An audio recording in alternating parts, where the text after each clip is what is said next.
பாடுங்கள், ஆட்கள் வருவார்கள், நான் தானே பேச போகிறேன், தைரியமாக பாடுங்கள் என்று சொன்னேன். அவர்கள் பாடிக்கொண்டிருக்கும் போது நான் சொன்னேன் 3 பேர் வருகிறார்கள் என்று. என் பக்கத்தில் இருந்தவர் சிரித்தார். ஏனென்றால் வந்தது ஒருவன் 5.5 வயசு, அடுத்தவன் 3.5 வயசு, அடுத்தவன் 4 வயசு. அவன் கோலிக்கா விளையாட வந்தான். வேற எங்கேயும் நிழல் இல்லை என்கிறதுனால அதுல கோலி விளையாடுவதற்கு வந்தார்கள். நான் பிரசங்க நேரம் வந்தது, கூட்டத்தில் ஒருவரும் இல்லாமல் இருந்த போதிலும் ஏதோ 10,000 பேர் இருந்தால் எத்தனை சத்தமாக, எத்தனை ஆக்ரோஷமாக நான் பேச முடியுமோ அப்படி பேசினேன். நான் பேசின அந்த காரியத்தை பார்த்து என்னுடைய சகோதரர்களே சொன்னார்கள், யாரையாவது ஆளுக்கு கூப்பிட்டீங்கன்னா நாங்க தான் வரணும் அப்படின்னு அவர்கள் என்னை கேலி செய்து கொண்டிருந்தார்கள். ஆனால் நானும் ஒரு 45 நிமிடங்கள் இயேசு கிறிஸ்துவின் ரத்தத்தை குறித்தும், இயேசு கிறிஸ்துவின் ரத்தம் செய்யக்கூடிய வல்லமையை குறித்தும், இயேசு கிறிஸ்துவின் ரத்தத்தினால கிடைக்கிற விடுதலை குறித்தும் வேகமாக பேசிக் கொண்டிருந்தேன். கூட்டத்தின் இறுதியில நான் அங்கு ஒரு அழைப்பையும் கொடுத்தேன். யாராயிலும் இந்த கூட்டத்திலே இயேசு கிறிஸ்துவின் ரத்தத்தினாலே கழுவப்படுவதற்கு ஆயத்தமாயிருக்கிறீர்களா என்றால் ஆள் ஒன்றும் இல்லை. ஆனால் என் ஆவியிலே உணர்ந்தேன் நான் அழைப்பு கொடுக்க வேண்டும் என்று.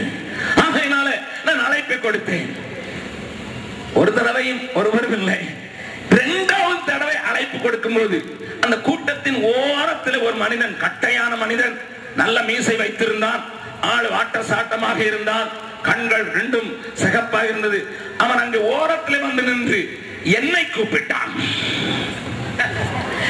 நீ கூப்பிட்டு நான் வரலன்னா நான் கூப்பிட்டு நீ வரலன்னா நீ கூப்பிட்டு நானால் வர்றேன் என்று நான் அவனிடத்தில் போனேன். அவனை பார்த்து கேட்டேன், ஐயா என்னை கூப்பிட்டீர்களே என்ன என்று கேட்டேன். அவனுடைய பெயர் என்ன என்று கேட்டேன். மகேந்திர பிரசாத் என்று சொன்னான். அவன் கேட்டான், நீ பேசினதெல்லாம் உண்மைதானா என்று கேட்டான். எனக்கு சந்தோஷம் வந்துட்டு, என் செய்தியை யாரோ கேட்டிருக்காங்க. ஹல்லேலூயா, ஹல்லேலூயா. நான் உடனே வேதத்துல திறந்து இயேசு கிறிஸ்துவின் ரத்தம் சகல பாவங்களை நீக்கி நம்மை சுத்திகரிக்கிறது என்கிற வசனத்தை காட்டி இதிலிருந்து தான் நான் பேசினேன்.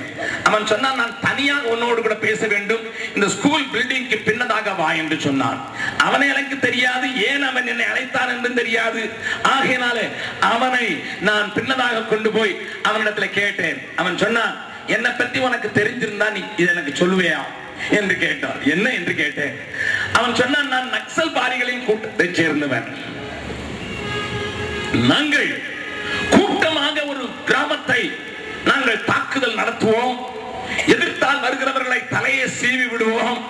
இப்படியாக பல முறை நான் நடந்து கொண்டதனால 4 பேரை நான் என் கையினால் கொலை செய்திருக்கிறேன். நேற்று இரவிலே ஒரு கிராமத்துக்கு நாங்கள் சென்றோம். அவர்கள் எங்களை எதிர்த்து வந்தார்கள். எதிர்த்து வந்த மனிதனுடைய ஒருவருடைய தலையை நான் ஒரே சீவாக சீவி கையில வைத்திருந்தேன். நிலவு வெளிச்சத்திலே அவனுடைய முகத்தை பார்த்தேன். அந்த கண்கள் என்னை பார்ப்பது போல இருந்தது. என்னுடைய ஆடையெல்லாம் ரத்தமாகி விட்டது. 2 நிமிடங்கள் பிடித்து வைத்து பார்த்து விட்டு வயலில் எரிந்து விட்டு நான் வந்தேன்.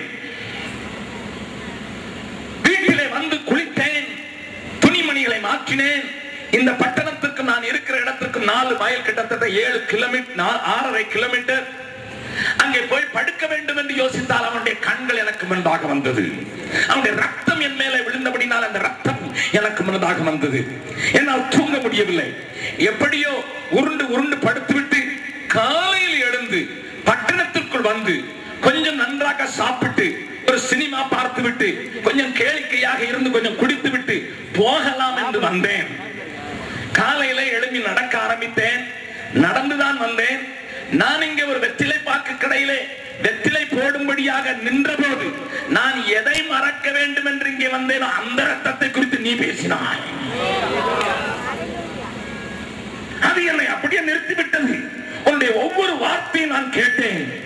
அப்பொழுதுதான் இயேசு கிறிஸ்துவின் ரத்தத்தின் மேன்மையை நீ சொல்லும் போது இந்த ரத்தம் என்னை கழுவி சுத்திகரிக்காதா என்று சொல்லி நான் உன்னிடத்தில் கேட்கிறேன் என்று கண்ணீர் விட்டு அழுதான்.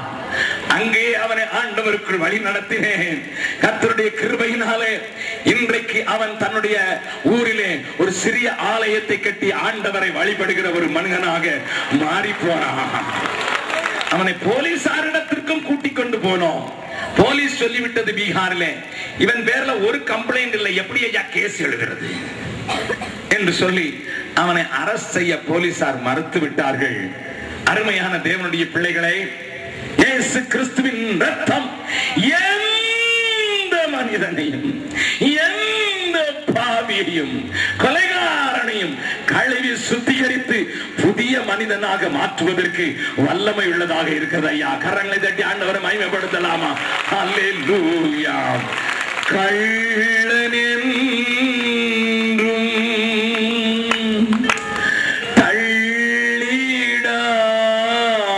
தள்ளிடாமல்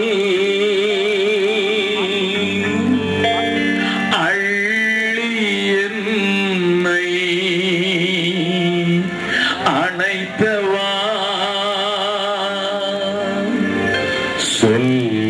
சொல்லடங்கா நேசத்தாலே சொந்தமாக்கி கொண்டீரே. உள்ளம் எல்லாம் உருகுதையோ உத்தமனை நீ நை கையிலே. உம்மை அல்லால் வேறு தெய்வம் உண்மையாக இல்லையே. எத்தனை